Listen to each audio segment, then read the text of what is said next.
दोस्तों, जब पाकिस्तान ने शांति की जमीन पर खून की बूंदें गिराई तो भारत ने जवाब में बिजली की तरह गरज कर दिखाया।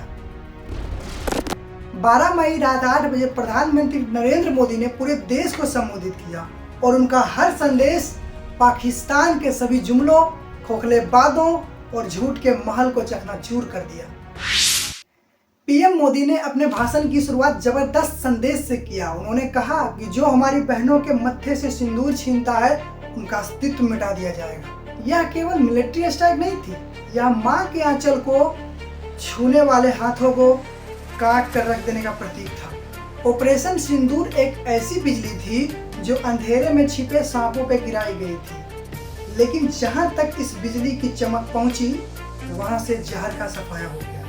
मोदी जी ने बिना किसी लचक के साथ कहा कि पाकिस्तान अपने घर में आतंक के पौधे उगाता है और उसे पड़ोस के आंगन में छोड़ देता है। यह देश सिर्फ एक कंट्री नहीं, यह एक यूनिवर्सिटी बन चुका है जहां लश्कर-ए-तैयबा और जैसे मोहम्मद जैसे खूंखार आतंकी ग्रुप्स को आतंक फैलाने का पीएचडी डिग्री मिल जाता है। पाकिस्तान एक ऐसे चोर की तरह है जो रात में छुप कर आता है, लेकिन सुबह जब सीसीटीवी फुटेज में पकड़ा जाता है फिर भी आंखें चुरा लेता है। 2021 में दोनों देशों के मध्य एक सीज फायर का एग्रीमेंट हुआ था, एक वचन कि ना गोली चलेगी ना ही खून बहेगा।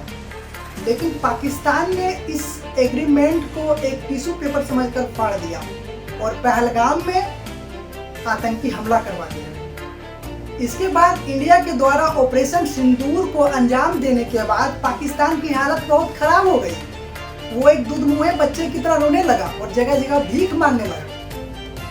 तभी पाकिस्तान के चाचा ट्रंप की बीच में एंट्री होती है और रोते हुए पाकिस्तान को चुप करने के लिए गिफ्ट में $1 मिलियन दे जाते हैं और इंडिया और पाकिस्तान के बढ़ते तनाव को देखते हुए उनके बीच सीज फायर करवाते हैं। लेकिन पाकिस्तान ने चाचा चौधरी ट्रंप का भी ग्लोबली पोपट कर दिया, उसने सीज फायर तोड़ दिया। यह दर्शाता है कि पाकिस्तान की नीयत में कचरा भरा है। सीज फायर पाकिस्तान के लिए एक कप की तरह थी, जब तक गर्म था तब तक संभाल के रखा था, ठंडा हुआ तो तोड़ दिया। मोदी जी ने दुनिया को यह क्लियर कर दिया है कि ये भारत अब वो पहले वाला भारत नहीं रहा, ये आज का आधुनिक भारत है जो चुप रहता है। लेकिन अगर इस गुमनामी को भारत की कमजोरी समझोगे और इसे छेड़ोगे तो बेटा छोड़ेगा नहीं, घर में घुस कर मारेगा। मोदी जी ने साफ कह दिया है कि अगर वहां से गोली चलेगी तो यहां से गोला दागा जाएगा। इस एक लाइन में भारत की बदली हुई नीति का सार छिपा है। भारत अब शांति की मूर्ति नहीं, प्रहार का प्रतीक बन चुका है। आज का भारत एक ऐसे शेषनाग की तरह है जो तब तक चुप रहता है जब तक उसके फन को छेड़ा ना जाए, लेकिन छेड़ते ही जहर उड़े देता है। मोदी जी ने बीच में ताना भी मारा कि अमेरिका और अंतर्राष्ट्रीय समुदाय पाकिस्तान को समझाने आए थे, लेकिन कुत्ते की दुम की तरह पाकिस्तान कभी सीधा हो ही नहीं सकता। उसने अमेरिका का भी पोपट कर दिया सीज फायर को तोड़कर। जिस पर भरोसा किया वही मुंह पर लठ मार कर चला गया।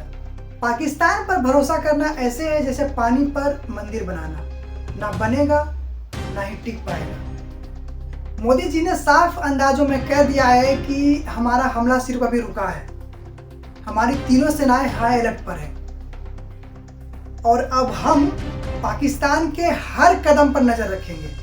अगर पाकिस्तान आने वाले भविष्य में फिर कभी आतंकवाद के आड़ में आकर ऐसी बेहूदगी और शर्मनाक हरकत करता है तो उसे इंडिया के लिए एक्ट ऑफ वॉर माना जाएगा और इसे बहुत ही सख्ती से पाकिस्तान को करारा जवाब दिया जाएगा। भारत अब हर मंच पर पाकिस्तान को एक्सपोज करेगा, चाहे वो UN हो या G20। भारत दुनिया को बताएगा कि असली आतंक का गॉडफादर कौन है। पाकिस्तान के दिन गिना गए और उसका उल्टी गिनती शुरू हो चुका है। तो दोस्तों, ये था मोदी जी का आखिरी संदेश पाकिस्तान के लिए कि भारत अब जवाब नहीं बल्कि करारा जवाब देगा। ये आज का आधुनिक भारत है जो दोस्ती का हाथ बढ़ाता है, लेकिन छुरी लेकर आने वाले हाथ को तलवार से काट भी देता है। अगर आप भी भारत के इस नए रूप को सपोर्ट करते हैं तो वीडियो को लाइक करें, चैनल को सब्सक्राइब करें और कमेंट में लिखें पाकिस्तान का असली चेहरा अब दुनिया के सामने। धन्यवाद।